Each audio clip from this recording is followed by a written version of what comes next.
Maths news syllabus channel நேயர்கள் அனைவருக்கும் வணக்கம். டிஎன் செட் எக்ஸாமுக்கு உண்டான full set of study material அவைலபிளாக இருக்குது. நேரம் கம்மியாக இருக்குது, அதனால் இமீடியட்டாக அந்த ஸ்டடி மெட்டீரியல் வாங்கி படிங்க. இந்த நம்பர் கால் பண்ணிங்கன்னா உங்களுக்கு அந்த full set of study material நாங்கள் அனுப்பி விட்ருவோம். இந்தியன் போஸ்ட்டில் 8778084541 இதுக்கு கால் பண்ணுங்கள். உங்களுக்கு அந்த செட் எக்ஸாமுக்கு உண்டான full set of study material xerox பண்ணி வீட்டுக்கு போஸ்ட் பண்ணி விட்டுருவோம். சரிங்களா? அது வாங்கிட்டிங்கன்னா போதும், கண்டிப்பாக நீங்கள் நிச்சயமாக டிஎன் செட் எக்ஸாம் கிளியர் பண்ணிடலாம். அந்த அளவுக்கு ஒர்த்தாக அதை ரெடி பண்ணியிருப்போம். எப்படியாவது படிச்சிடணும் இருக்கிற டைமில், அதை முக்கியமாக படிக்கணும். வாங்கிட்டா போதாது, படிக்கணும். அப்புறம் எப்படி படிக்கிறதுனே தெரியல சார் அப்படின்றவங்க, நாங்கள் இது வரைக்கும் ஒரு 300 வீடியோவை தாண்டிட்டோம், எவ்வளோ நடத்திட்டோம். அது எல்லாத்தையும் போய் ஒன்று ஒன்றா ப்ளே பண்ணி பார்த்தாலே போதும், ஈஸியாக உங்களுக்கு சப்ஜெக்ட் புரிய ஆரம்பிச்சிடும். எங்கள் ஸ்டடி மெட்டீரியலும் படிக்கிறதுக்கான அந்த வழி தெரிஞ்சிடும். நல்லாவே யூஸ்ஃபுல்லாக இருக்கும், வாங்கி பாருங்கள். அது மட்டும் இல்லாமல் நிறைய பேர் வந்து சார் நிறைய ஏரியா படிக்கிற மாதிரி இருக்குது, ஒரு கன்ஃபார்மாக ஒரு 80 கீழே வரக்கூடாது அப்படின்ற மாதிரி வந்து ஒரு மினிமம் மெட்டீரியல் மாதிரி ஏதாவது கிடைக்குமா அப்படின்னு கேட்டாங்க. அதுக்கு தான் இந்த மார்க்டு காப்பி, இந்த பிஜிடிஆர்பி ஒரு 15 கொஷின் பேப்பர் இயர் கொஷின்ஸ் நடத்துனாங்க இல்லையா, அதுக்கப்புறம் இந்த polytechnic TRP questions, UGTRB questions, இதுக்கு முன்னாடி நடந்த செட்டு கொஷின்ஸு எல்லாம் பார்க்கும்போது எனக்குள்ள ஒரு முடிவுக்கு வந்தேன். ஓகே, நீங்கள் இந்த ஏரியாலாம் விடாமல் கேட்டுகிட்டே இருக்கீங்களா, இருங்க அப்படின்னு சொல்லிட்டு அதை அப்படியே ஃபில்ட்ரு பண்ணி பார்த்து வீடியோ கொடுத்துட்டு வரேன். அதாங்க இந்த மார்க்கெட் காப்பி. ஓகே, இப்போ 2 செட்டு அவைலபிளாக இருக்குது. வேணுன்றவங்க இந்த நம்பர் கால் பண்ணிங்கன்னா உங்களுக்கு நான் இதை பிடிஎஃபாக தட்டி விட்டுருவேன். இது போஸ்ட் பண்ணலாம் டைம் இல்லை, டக்குன்னு அப்படியே பிடிஎஃபாக தட்டி விட்டுருவேன். என் கையிலே இருக்குது. இதோட நிறுத்துருவீங்களான்னா இன்னும் கொடுப்பேன். இன்னொரு 10 டேஸில் பாருங்கள் எத்தனை பிடிஎஃப் வருதுன்ட்டு. இம்பார்ட்டண்ட்டாக பார்த்து அடிக்கிறேன். இதெல்லாம் வந்து அவங்களால கேட்காம இருக்கவே முடியாது அப்படின்றத பார்த்து அடிக்கிறேன். சரிங்களா? ஓகே, சப்போஸ் இது கேட்கலன்னா என்ன சார் ஆகும்? இந்த மாடலாவது வருங்க. இந்த மாடலாவது அவங்களால கேட்காம இருக்க முடியாது. அதனால் இப்போ கம்ப்ளீட்டாக கற்றுக்கிறது நல்லது இதை. சரிங்களா? இப்போ ஸ்டார்ட்லேருந்து இம்பார்ட்டண்ட்டான நிறைய ப்ராப்ளம்ஸ் தொடர்ந்து வீடியோ போட்டுகிட்டே வரேன், உங்களுக்கே தெரியும். இப்போ ஒரு இம்பார்ட்டன்ட் ப்ராப்ளம் பார்க்கலாம். இது அவங்களால கேட்காம இருக்கவே முடியல. இது டஃப்பான ஏரியான்னு நினச்சி இதுக்குள்ளே போயிட்டோம்னா அவங்களால பதில் சொல்ல முடியாதுன்னு நினச்சி இந்த ஏரியாவுக்கு வராங்க. இந்த ஏரியாவுக்கு வந்தாலும் ஆன்சர் பண்ணிடுறோன்றதை நம்ம ப்ரூவ் பண்ணுறோம். சரிங்களா? பாருங்கள். An auto company decided to introduce a new 6-cylinder car whose mean petrol consumption is claimed to be lower than that of the existing auto engine. It was found that the mean petrol consumption for the 50 cars was 10 km per liter with a standard deviation of 3.5 km per liter. Test at 5% level of significance whether the claim of the new car petrol consumption is 9.5 km per liter and the average is acceptable.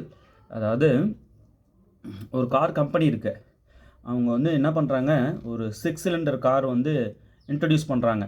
அதில் இங்கே பாருங்கள், it was found that the mean petrol consumption for the 50 cars, sample mean கொடுத்துட்டாங்க, 50 n கொடுத்துட்டாங்க, 50 cars was 10 kilometre per litre. Per லிட்டருக்கு 10 kilometre தருது. Mean value கொடுத்துட்டாங்க 10 kilometre per லிட்டர்னு. Okay, it was found that the mean petrol consumption for the 50 cars was 10 kilometre. So mean value 10ங்க தெளிவாக கொடுத்துட்டாங்க. Sample size n 50. சரி, என்ன சொல்ல வராங்கன்னா, வித் எ ஸ்டாண்டர்ட் டீவியேஷன் கொடுத்துட்டாங்க 3.5 கிலோமீட்டர் பெர் லிட்டர். பெர் லிட்டருக்கு ஸ்டாண்டர்ட் டீவியேஷன் வந்து 3.5. சரி, அட் 5% லெவல் ஆஃப் சிக்னிஃபிகன்ஸ். இந்த ப்ராப்ளமை நம்ம 1% level of significance, 2% level of significance, 5% level of சிக்னிஃபிகன்ஸ்னு நம்ம டிஸ்கஸ் பண்ணலாம். இப்போ இந்த ப்ராப்ளமை 5% லெவல் ஆஃப் சிக்னிஃபிகன்ஸில் நம்ம டிஸ்கஸ் பண்ண போகிறோம். சரியா? Okay, whether the claim of the new car petrol consumption is 9.5 kilometre per litre on the average is acceptable. இப்போது இந்த 9 பெர் லிட்டருக்கு 9.5 கிலோமீட்டர் என்னது பெட்ரோல் கன்சம்ஷன் வந்து பெர் லிட்டருக்கு 9.5 கிலோமீட்டர் அப்படின்றது அக்செப்டபிளான்னு கேட்குறாங்க. ஓகே, சரி, இது அக்செப்டபிளா இல்லையான்னு பார்க்கணும். வித் 5% லெவல் ஆஃப் சிக்னிஃபிகன்ஸ்க்கு, அதுதான் மெயின். சரி, இப்போ நான் ஒன்று எழுதுகிறேன் பாருங்கள். சாம்பிள் சைஸ் என்ன, n 50. எந்த குழப்பமும் இருக்கக்கூடாது. 2-3 வாட்டி நல்லா படிச்சுக்கிட்டு ஆன்சர் பண்ணணும். இது டஃப்பான ஏரியான்னு சொல்கிறாங்க இல்லையா, அதனால் நிதானமாக செயல்பட ஆரம்பிச்சிடணும். ஓகே, n வந்து 50. அடுத்தது இந்த மீன், அந்த சாம்பிள் சைஸ் 50 இருக்குல்ல, அதனுடைய மீன், சாம்பிள் மீன் இருக்கு பாருங்கள், எக்ஸ் பார். சாம்பிள் மீனை எக்ஸ் பார்னு சொல்லுவோம், பாப்புலேஷன் மீனை மியூ அப்படின்னு சொல்லுவோம். சரிங்களா? சரி, இங்கே வந்து எக்ஸ் பார் வந்து கிளியராக எனக்கு தெரியுது. Sample mean X bar is equal to 10 kilometre per litre. 10 kilometre per litre. Okay, சரி. ஸ்டாண்டர்ட் டீவியேஷன் சிக்மா கொடுத்துருக்காங்க. ஸ்டாண்டர்ட் வேரியன்ஸு சிக்மா ஸ்கொயர்னு சொல்லுவோம். ஸ்டாண்டர்ட் டீவியேஷன் கொடுத்துருக்காங்க 3.5 கிலோமீட்டர். எல்லாமே கிலோமீட்டரில் இருக்கு பாருங்கள், பெர் லிட்டர். ஓகே, சரி. அதுக்கப்புறம் என்ன கேட்குறாங்க, 5% level of significance. Level of சிக்னிஃபிகன்ஸை நம்ம ஆல்ஃபான்னு சொல்லுவோம். அது வந்து 5% லெவல் ஆஃப் சிக்னிஃபிகன்ஸ். இப்போ 5%ன்றது 0.05 இல்லைங்களா? இப்போ இதுக்கு இசட் டேபிள் வேல்யூன்னா இதுக்கு இப்போ வந்து ஆல்ஃபா வந்து லெவல் ஆஃப் சிக்னிஃபிகன்ஸ் ஆல்ஃபா அது கொடுத்துட்டாங்க. பட் நமக்கு இசட் ஆல்ஃபா பை 2 அல்லது இசட் ஆல்ஃபான்னு சொல்லுவோம் இல்லையா, அது வேணும். இது வந்து டேபிள் வேல்யூ ஆஃப், இதுக்கு வந்து டேபிள் வேல்யூ நமக்கு தெரியணும். அந்த டேபிள் நான் பிறகு காட்டுறேன். இப்போ இதனுடைய வேல்யூ நம்ம வந்து மனப்படமாக தெரியணுங்க. 1% லெவல் ஆஃப் சிக்னிஃபிகன்ஸ்க்கு என்ன, நான் இதுக்கு முன்னாடி வீடியோவில் சொல்லியிருப்பேன் பாருங்கள். 1% லெவல் ஆஃப் சிக்னிஃபிகன்ஸ்க்கு அந்த இசட் ஆல்ஃபா பை 2 வேல்யூ என்ன, 2.58.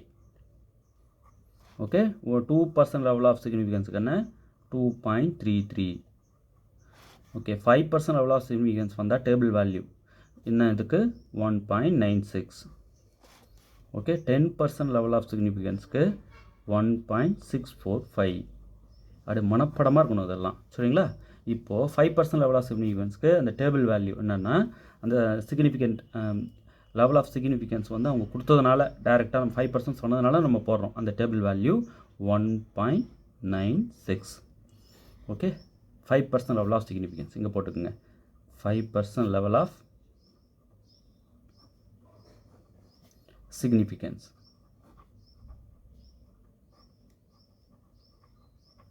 ஓகே, சரி.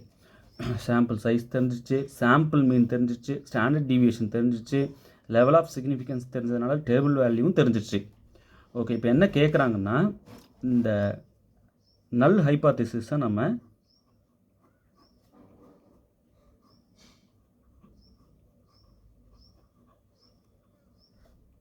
H0 அப்படின்னு சொல்லுவோம். Alternate hypothesis.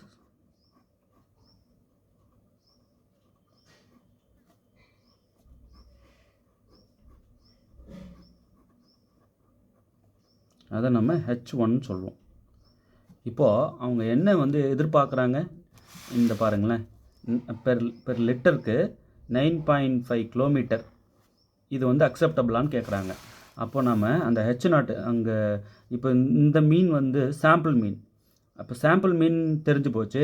நமக்கு என்ன எக்ஸ்பெக்டேஷன் இருக்குது, இந்த பெர் லிட்டருக்கு 9.5 கிலோமீட்டர்ன்றதான நம்ம எக்ஸ்பெக்டேஷன். பெர் லிட்டருக்கு 9.5 கிலோமீட்டர் தருமா அப்படின்றது தான் நம்மளுடைய எக்ஸ்பெக்டேஷன். அந்த மாதிரி எக்ஸ்பெக்ட் பண்ணுறது பாப்புலேஷன் மீன் மியூ அப்படின்னு எடுத்துக்கணும். அப்போது மியூ வந்து 9.5 அப்படின்றது அக்செப்டபுளா அல்லது நாட் அக்செப்டபுளா. மியூ வந்து இஸ் நாட் ஈக்குவல் டு 9.5 அப்படின்னு நம்ம முதல்ல கண்டுபிடிக்கணும். அக்செப்ட் ஆகிறத நல் ஹைபாத்திசிஸ் வந்து இந்த பாப்புலேஷன் மீன் இருக்கு இல்லையா, அதை மியூ எடுத்துக்கிறோம். பாப்புலேஷன் மீன் மியூ வந்து 9.5 நம்ம எப்படி சார் சொல்கிறது, அவங்க சாம்பிள் மீன் வந்து 10ன்னு கொடுத்துட்டாங்க, டவுட்டே இல்லை. பாப்புலேஷன் மீன் வந்து மியூவை நான் இதை செட் பண்ணுறேன். அப்படி செட் பண்ண அந்த மியூ வந்து அக்செப்டபுளாக இல்லையா, அதாவது நல் ஹைபாத்திசிஸ் தான் எனக்கு தேவையானதாக நான் செட் பண்ணியிருக்கேன். H0னா நல் ஹைபாத்திசிஸ், H1னா ஆல்டர்னேட் ஹைபாத்திசிஸ், சரிங்களா? இப்போ இதில் ரெண்டுத்தில் எது அக்செப்டபிள், நல் ஹைபாத்திசிஸா ஆல்டர்னேட் ஹைபாத்திசிஸா, H0ஆ H1ஆ? இந்த 9.5 அக்செப்டபுளா நாட் அக்செப்டபுளா ரிஜெக்டடா அப்படின்னு நம்ம செக் பண்ண போகிறோம். சரிங்க சார், இந்த மியூ அக்செப்டடா ரிஜெக்டடான்னு பார்க்க போகிறீங்க. எந்த லெவல் ஆஃப் சிக்னிஃபிகன்ஸில், 5% லெவல் ஆஃப் சிக்னிஃபிகன்ஸில், 1% லெவல் ஆஃப் சிக்னிஃபிகன்ஸும் கொடுப்பாங்க. புரியுதுங்களா? அந்தந்த லெவல் ஆஃப் சிக்னிஃபிகன்ஸில் அக்செப்டபுளா ரிஜெக்டடா அப்படின்னு பார்க்கணும். அக்செப்டடா ரிஜெக்டடா அப்படின்னு சொல்லிட்டு பார்க்க போகிறோம். சரி, ஃபஸ்ட்டு நம்ம Z கால்குலேட் பண்ணுவோம். Z ஈக்குவல் டு, இது கால்குலேட்டட் வேல்யூன்னு சொல்லுவோம். Z equal to x bar minus mu by sigma by √10. Okay, சரி. இப்போ x பார் என்ன, x பார் நம்ம கால்குலேட் பண்ணியிருக்கோம். நீங்கள் பாருங்களேன், x பார் வந்து அவங்க கொடுத்துருக்காங்க 10. ஸோ இந்த இடத்துல போட்டுருங்க 10 மைனஸ் மியூ என்ன 9.5. இந்த மியூ இருக்கு இல்லையா, இது பாப்புலேஷன் மீன் அப்படின்னு சொல்லுவோம். இந்த எக்ஸ் பார் இருக்கு இல்லையா, இதை வந்து சாம்பிள் மீன் அப்படின்னு சொல்லுவோம். இந்த சாம்பிள் மீன் அவங்க கொடுத்தது, இது நான் செட் பண்ணிட்டது. சரிங்களா? பை சிக்மா ஸ்டாண்டர்ட் டிவியேஷன் சொல்லுவோம் 3.5 divided by root n value என்ன 50. ஓகே, சரி. ஃபஸ்ட்டு வந்து 50க்கு ரூட் எடுக்கணும். ரூட் எடுக்கிறது இதெல்லாம் உங்களுக்கு நல்லா தெரியும். எந்த நம்பர் கொடுத்தாலும் ரூட் எடுக்கணும். இந்த நியூமரேட்டரை -10லேருந்து 9.5 மைனஸ் பண்ணணும். இந்த 3.5 ரூட் எடுத்து வந்த வேல்யூ கட் பண்ணணும். இதெல்லாம் பண்ணி பார்த்தீங்கன்னா உங்களுக்கு எல்லாமே செய்ய தெரியணும்.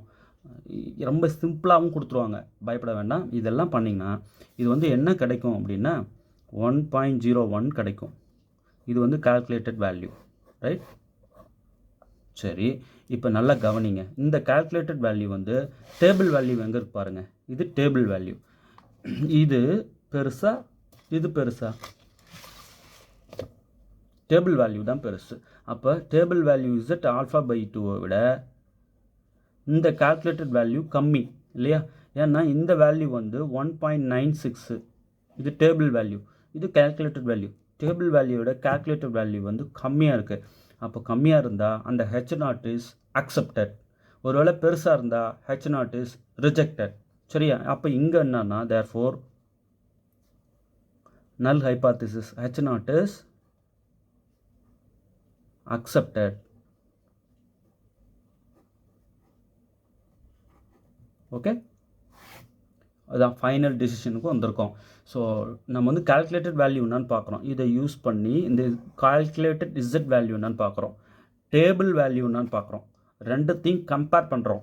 கம்பேர் பண்ணும்போது அந்த கால்குலேட்டட் வேல்யூ வந்து டேபிள் வேல்யூ விட கம்மியாக வந்ததுன்னா H0 வந்து அக்செப்டட். ஒருவேளை டேபிள் வேல்யூ வந்து கம்மியாயிடுச்சு, கால்குலேட்டட் வேல்யூ அதிகமாக இருக்குது அப்படின்னா H0 இஸ் ரிஜெக்டட். சரிங்களா? அப்போ இங்கே வாங்க. இந்த 4 ஆப்ஷனில் வந்து எது வந்து மோஸ்ட் சூட்டபிள்? நமக்கு என்ன கிடச்சிருக்கு? H0 ரிஜெக்டட் சொல்லியிருக்காங்க, ஆப்ஷன் ஏ கிடையாது. H0 அக்செப்டட் சொல்லியிருக்காங்க, ஆப்ஷன் பி போடலாம். Both H0 H1 rejected, no H0 வந்து அக்செப்டட் ஆச்சு. இது ரெண்டுமே வந்து ரிஜெக்டட் சொல்கிறது தப்பு. H1 அக்செப்டட் சொல்கிறாங்க, இல்லை H0 தான் அக்செப்டட். ஓகே, ஸோ தெளிவாக தெரியுது. சரி, H1 எப்போ அக்செப்டட் ஆகும்? இப்போ இந்த டிஸ்கஷனில் ஒரு முடிவுக்கு வந்திருப்பீங்க. H1 வந்து அக்செப்டட் ஆக வாய்ப்பு இருக்கா இந்த ப்ராப்ளமுக்கு H1 அக்செப்டட் ஆகணும்னா என்ன நடந்திருக்கணும்? கமெண்ட் பண்ணுங்க பார்க்கலாம். சரிங்களா? ஸோ நமக்கு தேவையானதை நல் ஹைபாத்திசிஸாக நான் செட் பண்ணிக்கிறேன். ஒரு வேளை கிடைக்கல, நாட் ஈக்குவல் அப்படின்னா அது ஆல்டர்னேட் ஹைபாத்திசிஸ் நான் ஃபிக்ஸ் பண்ணிக்கிறேன். ஃபிக்ஸ் பண்ணிவிட்டு அப்படியே நான் வந்து கால்குலேட் பண்ணுறேன்.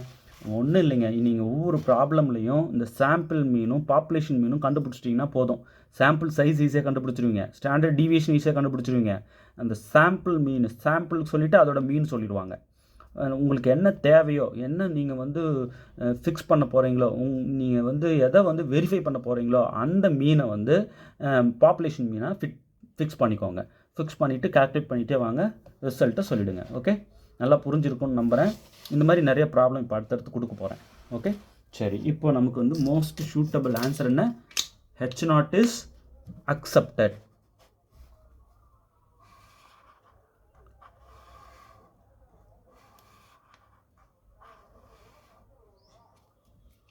ஓகே, நல்லா ப்ராக்டிஸ் பண்ணிக்கோங்க. தேர்வில் வெற்றி பெற வாழ்த்துக்கள். தேங்க்யூ.